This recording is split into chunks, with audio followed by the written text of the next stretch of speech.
I really felt bad. I felt bad for the boys that were, doing it before me, that were already champions, that were taking off of work, that were traveling on their own dime. And I was thinking, let's at least be able to cover the day you took off, the travel expense, and if you need a place to stay, let's cover that too. But the person that I was working with in at the beginning, um, obviously when people see money that they never saw before, you start acting a little greedy.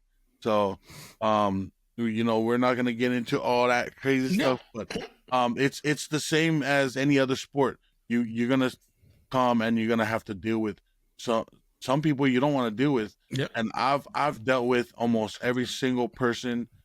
I don't think there's anyone else that I have not dealt with in the slap game personally. And I either don't talk to them today because they just wasn't a good fit for me, or they screwed me over big time. Yep. And I'm willing to take that lick if no one else has to. I'm the guy that's trying to break all barriers and truly make this a real sport, because a lot of people don't see it. I don't really pay attention to it much anymore, but I used to go up in the comments and I used to go and reply, and then it was just taking too much out of my time. And you know what? I said, I'm going to stop doing this and do more of this, which was perform more, get this to where it's an actual like crowd drawing thing. You want people to just be like, wow, look at this thing.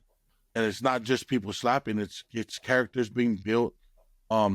It's the Godzilla and Kong of the era right now.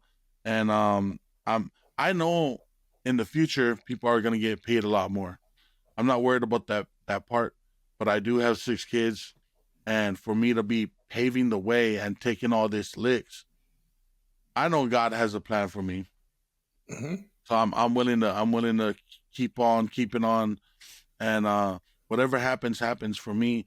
I just don't want to waste any opportunities, and I don't want to, go into the next day thinking, man, I should have done that, or I should have done this. So I'm doing everything that I need to do. I'm doing everything possible that I need to do. Not only just podcasts. I mean, just everything, all of the above. I'm willing to try it once, and if it don't work, it don't work.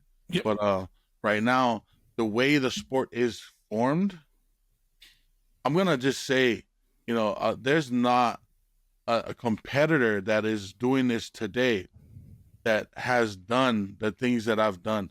I'm talking about, I've helped more than 5 promotions in slap, get started, giving them the rules, giving them roster, people to actually go up there and do it.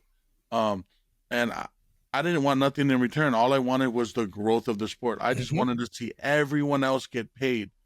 Because when I started, it was people that really needed the money, but also wanted the fame as well. Yep. But they really needed the money more than they needed the fame. And I do it still to today for those guys that really, hit a spot in my heart.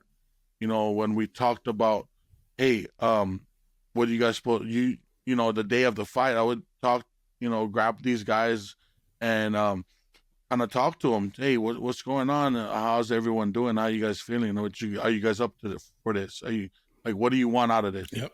And I was already kind of, scouting out who wants to do this as much as I want to do this. And I know that Russia and Poland and all these other guys, South Africa, they're already just starting to get to it. So my whole thing in the beginning was to create a USA team, and that was like for I'd say a year and a half. It was just strictly my goal. I was trying to find the best guys in the US to do it, and in different weight classes too. And then boom, I got that call from Dana White, and I called my mom. I was in tears. I cried. I was thinking, man, this is it. Guys, thanks so much for watching the clips. If you would like, please subscribe. Also, if you'd like more clips like this, click here. Or if you'd like to enjoy this whole episode, click here.